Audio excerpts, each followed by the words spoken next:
worship onto the streets. Looking forward to some prayer marches and praise and worship marches that we can take the glory, the fame of Jesus' name into the streets of the Alderberg. Amen? Amen. Without any further ado, I'm going to hand over to Louis. Louis is our resident Bible school champion. Such a massive blessing to us, one of our small group facilitators as well. A man of God who loves God's word and loves God's people. And he's going to share the word with us this morning. So let's open up our hearts to him. Let's give Louis a nice hand of applause and just welcome the servant of the Lord in the house of the Lord this morning. Thank you. Happy New Year to all of you. I am so blessed to be back here. It's interesting. I believe the saying is true. You never know what you had until it's gone. So for the last 3 weeks, I wasn't here. And now I'm back and I realize, oh, wow, I didn't realize what I had. It's such an amazing blessing that we can be in God's house. We can be God's people. And I pray that for this year, God will really bless us with an abundance of who He is. And also, this morning, it's interesting. I woke up very early and I felt I needed to change the title of my message, and I'm glad I did, because I feel as we worship now, God is confirming something, I really wrestled with this message to communicate it in a way that hopefully, and I prayerfully trust that it will ignite something in your heart. There's a lot of knowledge and a lot of things that we can learn, but in the end, it's all meaningless if we do not have a revelation of who Jesus is. And yes, it's the new year, so we can talk about New Year's resolutions, what you're going to do this year. And I'm going to try to challenge you a little bit. But like for this year, I trust that God will reveal who He is to you. That will be the most important thing. When we talk about our faith, when we talk about Christianity, there is a center of our faith. That center is not a bunch of rules. It's not doctrine. It's not theology. All of those things have their place. But the center of our faith is a person. His name is Jesus. And my question this morning for all of us is, do we know Him? Do we yearn for Him and for Him alone?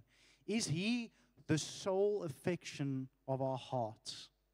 And that's my heart for this year and even beyond this year.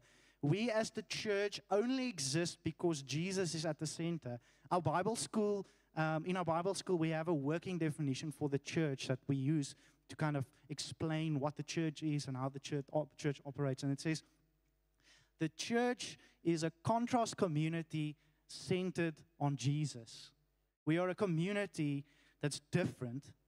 And the reason why we are different from any other community in this world is because there is someone at the center who is infinitely different than anything and everything within this world. Knowing Jesus is the only thing that is important in life.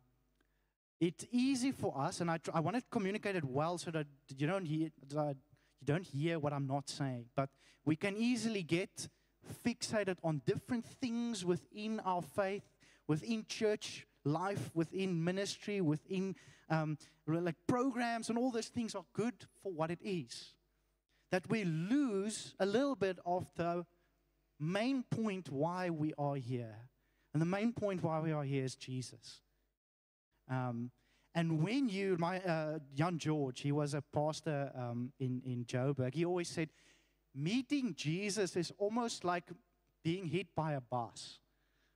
Your life radically changes after that. There is something about the beauty of Jesus that nothing in this world can be compared to. Jesus is the way, the truth, and the life. And His story, the gospel story, He's inviting you, where you are now, in this building, the fact that you are here, Jesus is inviting you for your life to be part of His story.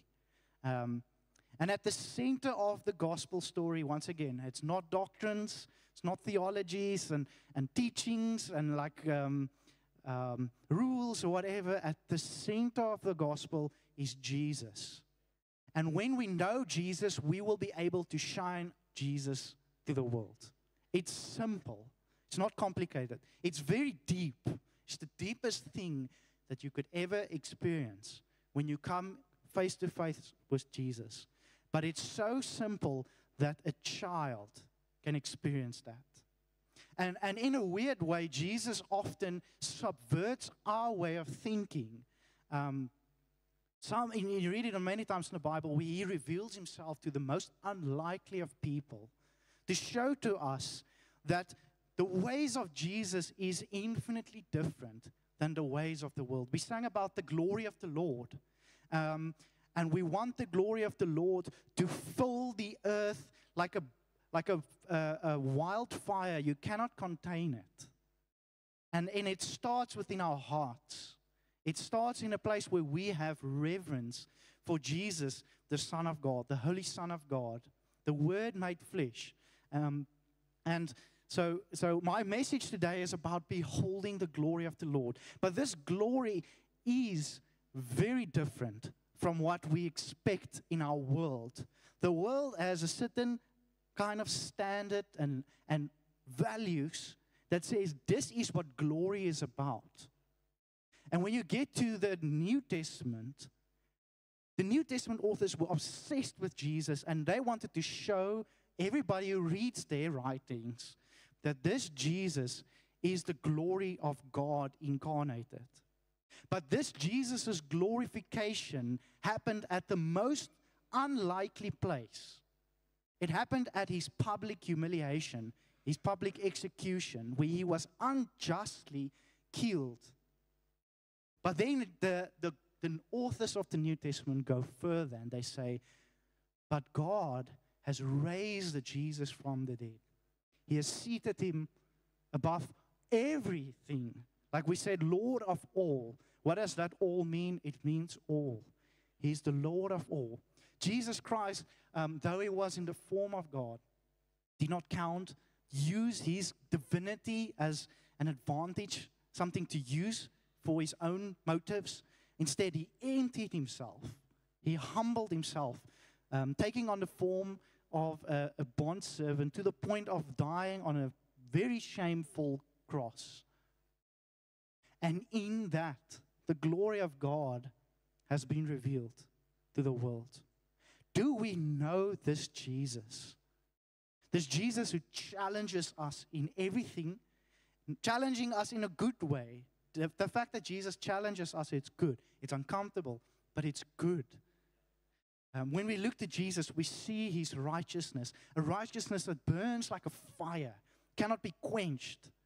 When you touch it, you either are consumed or you are changed forever. The holiness of Jesus, the mercy of Jesus. Jesus was so amazing. I just read some time ago, a few days ago, about one of the co-founders of Wikipedia, who eventually, late in his life, he came to Christ because he realized Jesus is the Son of God. Jesus is the truth. Jesus is the center of it all. Your life will not have any meaning, any purpose, if Jesus is not the sole affection of your heart. We can run after many things this year and pursue a lot of things. But God is inviting us. It's a good invitation. It's good. He's inviting us into the sacred space of knowing his Holy Son. He has given you his Holy Spirit. So Jesus' presence is not there far off. His presence is close. So there is an invitation for us to open our hearts, open our lives, to see Jesus for who he is. You can go to the first slide. We just get to the basics of the Christian faith. The basics of the Christian faith, the foundation of our faith, the foundation of Christianity is Jesus, as I said. And we're going to read from Scripture. Scripture testifies about Jesus. Scripture's main aim is not so that we get a lot of knowledge. There's Bible scholars who are atheists. They know a lot about the Bible in the regional languages. I'm not against the Bible. You know me, I love the Bible. But there's no point if we just see the Bible, I need to learn the contents, then I'm going to be good. It's about, the Bible is testifying about Jesus. So the center of our faith is not the Bible, it's Jesus.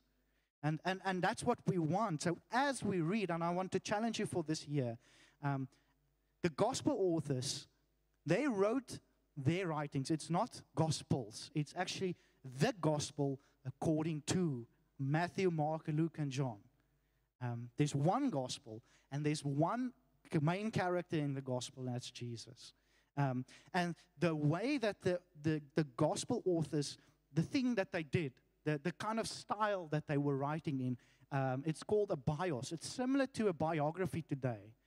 The difference is in a modern biography, you have all different details about a person's life, his upbringing, every little detail, where he went to school, all that.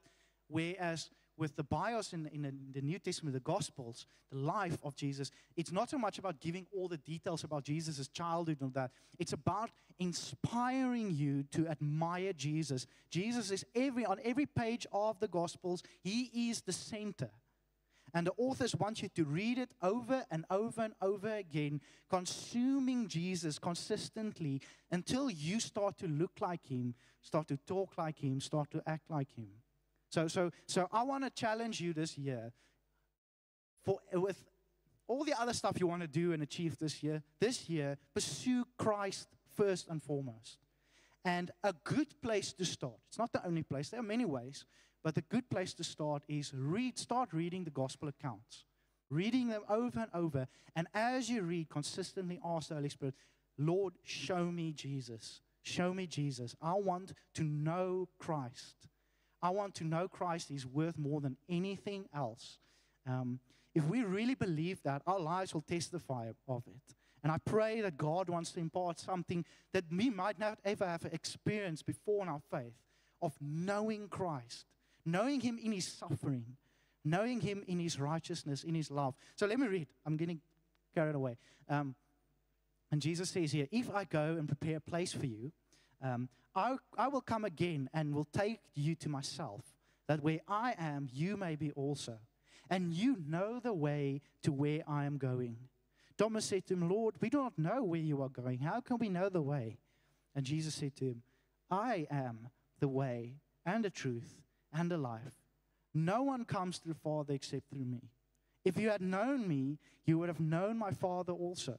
From now on, you do know him and have seen him. And then the next chapter, it says the following. So firstly, what we get there is, what is the way? What is the meaning of life? What is the way of living that is the best? What is the good life? What can we do that will ensure that we are actually fulfilling our purpose? And Jesus makes it very simple. It's him. He is the only one that has life in himself. He is the way, he's the truth. He is the truth. If you want to know who God is, there's no other way but Jesus. We try to find ourselves, our identities. And every person, whether you're Christian or not, when you start to search for yourself, you will eventually come up with the question of who is God. Because that is the only way that you will discover who you truly are. And Jesus is saying here, yes, that's true. And the way you're going to discover God is through him and through him alone. He has given us his Spirit, so we are not orphans. Then John 15, it says the following. This is Jesus speaking. He says, I am the true vine, and my Father is the vine dresser. Every branch in me that does not bear fruit, he takes away. And every branch that does not bear fruit, he prunes, that they may bear more fruit. Already you are clean because of the word that I have spoken to you. Not just any word, the word that he has spoken. Abide in me, and I in you. As the branch cannot bear fruit by itself unless it abides in the vine, neither can you, unless you abide in me. I am the vine, you are the branches. Whoever abides in me and I in him, it is he that bears much fruit. For apart from me, you can do nothing.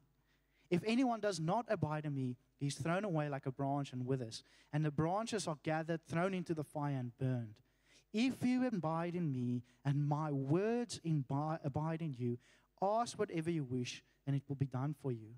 By this my Father is glorified, that you bear much fruit, and so prove to be my disciples. As the Father had loved me, so I have loved you. Abide in my love. If you keep my commandments, you will abide in my love, just as I have kept my Father's commandments and abide in his love. These things I have spoken to you, that my joy may be in you, and that your joy may be full. It's so beautiful. Jesus is coming to the crux of cruxes, the most important thing, abiding in him. Throughout history, Jesus has changed the world more than any other figure in history. He has not lifted up a single weapon.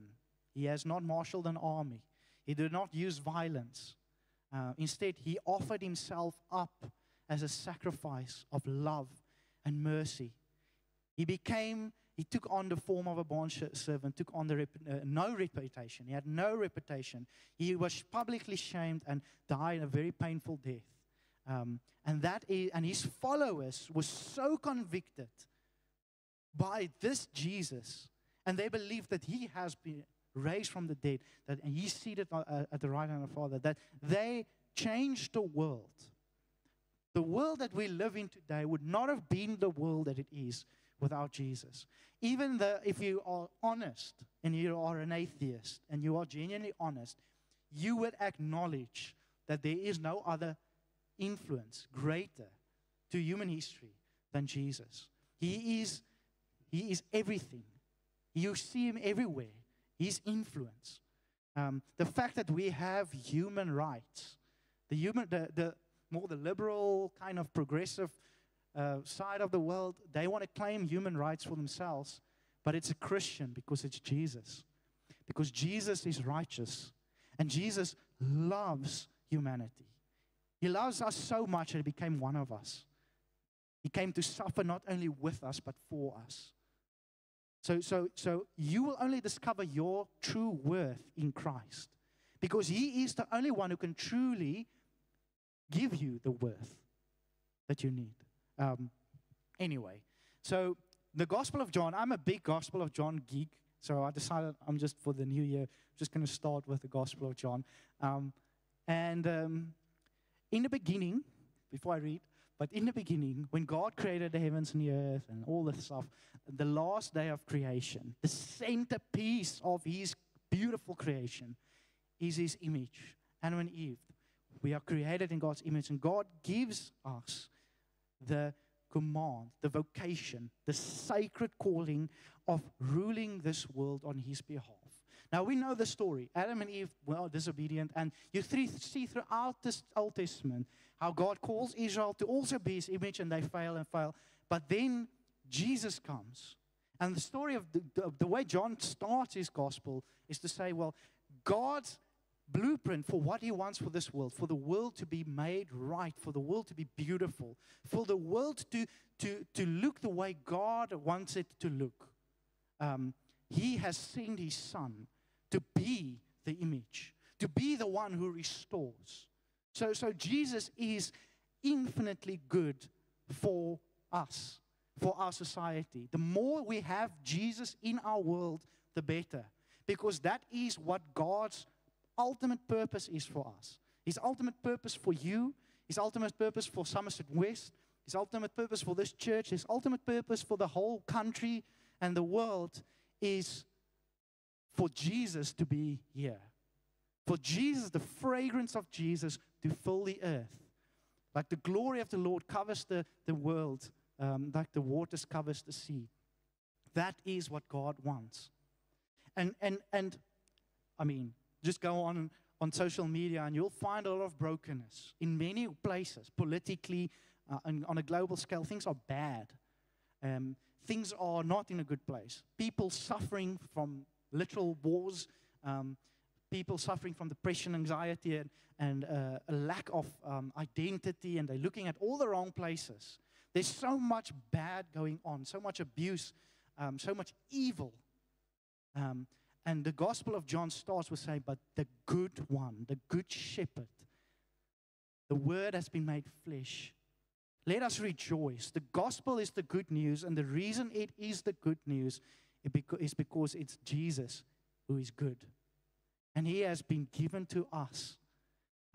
So let me read. It says here, in the beginning was the Word, and the Word was with God, and the Word was God.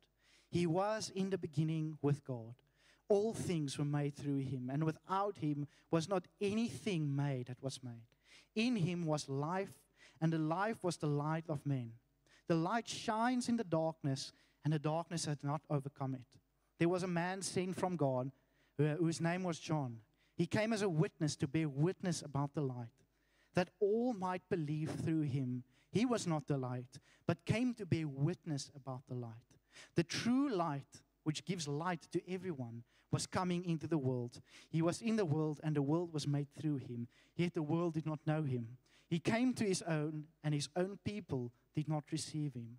But to all who did receive him, who believed in his name, he gave the right to become children of God, who were born not of blood, nor of the will of the flesh, nor of the will of man, but of God.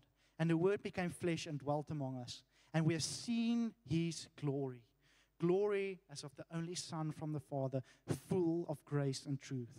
John bore witness about him and cried out, "This was he of whom I said, he who comes after me ranks before me, because he was before me. For from his fullness we have all received grace upon grace. For the law was given through Moses.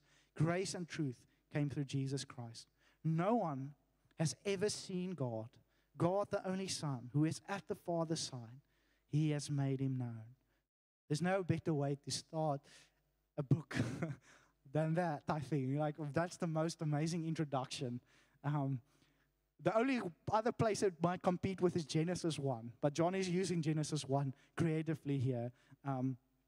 It's so beautiful because we see that in Jesus, heaven and earth has become one. In Jesus, there is perfect unity between God and creation. He became flesh. He became one of us. But he was in the beginning, eternity past, with his Father. And he is God. But he came to us. And he came to bridge that gap that has been made because of our sin and brokenness and evil. He has bridged that gap so that we can enter into the sacred space of God's presence. The sacred space of God's presence, as much as I love this building, it's not a building. The sacred presence of God is not a ministry or whatever. It is Jesus. And he has given us his Spirit, his sacred presence, his Holy Spirit, so that we can be drawn in. In the Old Testament, Moses was there in the desert, and he asked God, "I want to see your glory." And God revealed something about his glory to Moses, although only in a veiled way. But God said, "I will make my glory pass by, but you shall not see my face." And then when God passes by, God proclaims who he is, the Lord, slow to anger, abounding in steadfast love, all that, forgiving our trespasses. Who he is, he revealed his person to Moses, and Moses' face shone like the sun because he saw the glory of the Lord. Yet it was in a veiled way because God says, "You cannot see my face and live." But here we see, John says, "The Word became flesh and dwelt among us, and we have seen his glory, glory as of the only Son from the Father, full of grace and truth." You'll find the unveiled glory of God in the face of Jesus. There's no other place. There's no other place where you belong more than in Jesus' presence. When we follow Jesus, when we seek him, we admire him. Like these authors, they want you to admire Jesus. And through admiring him, you are changing. And as you change, you start to do what he calls you to do. Sometimes we flip the thing. We say we do things because Jesus said so. Yes, he did say so. But if you read like Mark and so, Jesus first calls people to himself. And that's what I believe for this year. Before anything else, Jesus is calling you to himself. And him calling you to himself would mean that you're going to change. Jesus is not going to change. He is the same, yesterday, today, and forever. So there is an invitation. And you're going to find your purpose. You're going to find your life's purpose as you come into that sacred place of Jesus shining his face on you. And just like with Moses, God proclaimed who he is. John can say here, the Son from the Father, full of grace and truth. We know our God because he has revealed himself to us. His glory, like the glory that was in the temple, even that is outranked by Jesus who has come to us. And even greater, Jesus has not just come to us, he has given us his Spirit so that he is in us. He's in you. He's closer to you than any physical thing can be close to some other thing. Like even the smallest subatomic particles that's very close to each other is not as close to each other as Jesus' presence through the Holy Spirit is close to you. And that's my heart. But, yes, also there is a but. And this is important. John wants us to see, in the whole Gospel of John, he wants you to see Jesus for who he truly is. So he uses this imagery of light and darkness. Jesus is the light of the world. Jesus is the good shepherd. Jesus is the resurrection and the life. Jesus is the door. Jesus is the way. And you have to see him for who he is. Nicodemus at the time tried to understand, couldn't understand. At the end, he kind of understand when he was holding Jesus' body after he was crucified. But there are many people in the Gospel of John who they see Jesus, but they don't see who he is because they look at the natural. They still have the lens of the world that has an idea of what God's glory should be like. All the fancy stuff. It's what people expect God's glory to look like. And there is a scene in John that challenges that, presents Jesus' glory in a way that's striking. And Jesus is, he is witnessing himself about the truth in this thing. So throughout the Gospel of John, there is this amazing emphasis on you believing in Jesus means knowing him, not just knowledge, knowing him for who he truly is. Ascribing the worth that's due to him in everything that you are. Worshipping him in spirit and truth means worshipping in Jesus. He is the temple in which we worship God. There's no other way in which we worship God than through Jesus. He is the center. And there's a few figures. Let me just get to the next passage, the last passage for my message. Pilate, he was a representative of Rome. And Rome was the embodiment of everything that was wrong with the world back then. The values of the Roman Empire was absolutely the opposite of the values of Jesus. Everybody expected the Messiah to look like a Jewish version of the Roman emperor, who's sitting on his throne, has his armies, has all his wealth, and he's appointing people to go fight for him, and he's having vengeance on his enemies. And here comes someone who says, you must forgive your enemy. You must love your enemy. Here comes someone who says, the kingdom of God is like a mustard seed. It's the smallest seed, insignificant to the eye, meaningless. But once it's planted and it grows up into a big tree. The kingdom of God is different because Jesus is different. His glory is different. So Pilate represented the world, the values of the world, and here Jesus is. And here God is showing to the world who his son is. And it says here the following. So Pilate entered his headquarters again and called Jesus and said to him, "Are you the king of the Jews?" Jesus answered, "Do you say this of your own accord, or did others say it to you about me?" So Pilate doesn't really know. Like he can say, "Yeah, I can see you're a king," but he doesn't see who Jesus really is. Pilate answered, "Am I a Jew? Your own nation and the chief priests have delivered you over to me. What have you done?" Jesus answered, "My kingdom is not of this world. If my kingdom were of this world, my servants would have been fighting that I might not be delivered over to the Jews. But my kingdom is not of this world. And then Pilate took Jesus and flogged him. And the soldiers twisted together a crown of thorns and put it on his head and arrayed him in a purple robe. They came up to him saying, "Hail, King of the Jews," and struck him with their hands. Pilate went out again and said to them, "See, I'm bringing him out to you that you may know that I find no guilt in him." So Jesus came out wearing the crown of thorns and the purple robe. Pilate said to them, "Behold the man." When the chief priests and the officers saw him, they cried out, "Crucify him, crucify him." Pilate said to them, "Take him yourselves and crucify him, for I find no guilt in him." The Jews answered him, "We have a law, and according to the law, he ought to die because he made himself the Son of God." When Pilate heard the statement, he was even more afraid. There's a reason, because the Roman emperor called himself the Son of God. So now there's a different guy claiming to be the Son of God. Now he's in a tight situation. Pilate is driven in a corner here a little bit. So in a way, he wants to manage the Roman government where he is in a way that's good and right. But also he doesn't want to offend the Jews so that there's a revolt. So he's now put in a tight situation. Anyway, when Pilate heard the statement, he was even more afraid. He entered his headquarters and again said to Jesus, "Where are you from?" But Jesus gave him no answer.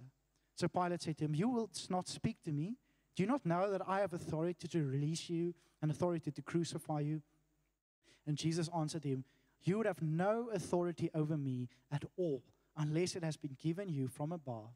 Therefore, he who delivered me over to you has a greater sin." From then on, Pilate sought to release him, but the Jews cried out, "If you release this man, you are not Caesar's friend. Everyone who makes himself a king opposes Caesar." So when Pilate heard these words, he brought Jesus out and sat down at the judgment seat at the place called the Stone Pavement. And Aramaic is called Gabbatha. I hope I said that right. Now it was the day of preparation of the Passover. It was about the 6th hour. He said to the Jews, "Behold your king." They cried out, away with him, crucify him." And Pilate said to them, "Shall I crucify your king?" The chief priests answered, "We have no king but Caesar." So he delivered him over to be crucified. So there's a very interesting passage. But here we see the way the gospel authors frame the story of Jesus' crucifixion is he is being enthroned. From the natural, when you look at it from the perspective of Pilate and the chief priests, this is just sadistic mockery before executing someone. But when you look through the eyes of the Spirit, you see here the Son of the Most High God is being enthroned, is being crowned as the King of Kings. In his public humiliation, in the place where he humbled himself to the point of death on a cross, that's where he was glorified. That's where he became the King of all kings. Pilate had no use for Jesus. He couldn't see who Jesus really is. The thing where he says, "Behold the man." Pilate is saying more than what he thought he was saying. Jesus is the image of God, the image of the invisible God. He is the new Adam. He is the one who makes all things new. In himself is new creation. In himself is everything that's beautiful. Everything that we need as human beings to flourish is in him. He is the new creation. He's the center. And we are called to be planted into him as new humanity. So Pilate is saying, "Behold the man." And John doesn't want you to miss what he is actually saying, even though Pilate missed what he was saying. And then it says also, "Behold your king." And the Jews were unable to see Jesus as their king because he did not conform to their image of what the Messiah should be. Many times, seeking Jesus means that we have to let go of the Jesus we want Jesus to be, and letting the real Jesus be who he is. And this is uncomfortable. For us, it's kind of not that much because we understand the cross in hindsight. But for the Jews, to be crucified was the most epic failure as a human being. Nobody wanted to be crucified. So for their Messiah to be crucified, we want none of that. And more than that, they want him to be crucified. But those who did receive him God gave us the right to become children of God, not because of the will of man or our blood or whatever, but because it's from God, because we see with the eyes of the Spirit. We see Jesus for who He truly is. Jesus is the Son of God, the Holy Son of God, the righteous one. He is the Good Shepherd. He is the light of the world. You need Jesus. You need more of Jesus in your life. I don't really give a lot of advice because most of the time my advice is bad. But this advice I really want to give to you, and I think it's really good. You need more of Jesus in your life. There's nothing else you need more in your life than Jesus right now. And so we're also going to take communion, right? So I'm soon going to hand over to Heinrich. But communion is about taking in Jesus. So as we take communion, for this year, let us say, through us symbolically enacting, eating Jesus' body and drinking His blood, that's literally what He said. So it's not me. If it offends you, it's Jesus who offends you. We are taking Him in. And we say this here, Jesus, you are the center of my life. I want to behold your glory. I don't want to behold my own glory or any other glory. I don't want to behold the glory of famous people or big political people in the world who make big decisions. No, I want to behold the glory of the Son of God. Like Paul said, I count everything in this world as loss for the sake of knowing Christ. Can we say that? Can that be our mission, our devotion, our agenda for this year? That we want to know Christ not above everything else. That we count everything else as garbage.